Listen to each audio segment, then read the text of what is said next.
உங்கள் வாழ்க்கையில் மொத்த பக்கங்களையும் கடவுள் எழுதி வச்சிடல. சில பக்கங்களில் கேப் விட்டுட்டான், உனது விருப்பம் அப்படின்னு எழுதி. அந்த பேஜை ஃபில் பண்ண வேண்டியது உங்களுடைய விருப்பம்தான். அந்த பக்கத்துக்கும் கடவுளுக்கும் எந்த சம்பந்தமும் இல்லை. ஏன்னா அந்த இடத்துல அந்த முடிவை தேர்ந்தெடுத்தது நீங்கள். உதாரணத்துக்கு இப்போ நான் உங்ககிட்ட 200 வேணுமா 2000 வேணுமான்னு கேட்டால் 2000 வேணும்னு தான் கேட்பீங்க.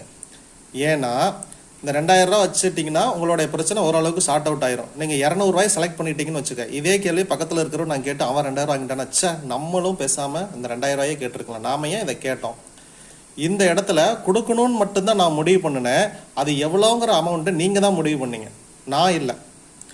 இதன் அடிப்படையில் உங்களுக்கும் சில உரிமைகள் உண்டு. அதுக்காக தான் மூளை, உயிர், கை, கால் இது எல்லாமே கடவுள் படைச்சிருக்கான். இது எல்லாத்தையும் கொடுத்துட்டு டெசிஷன் அவன் தான் எடுப்பானா, நம்மளை படைச்சிருக்க வேண்டிய அவசியமே இல்லை. நமக்கும் இந்த பிரபஞ்சத்தில் வேலை உண்டு.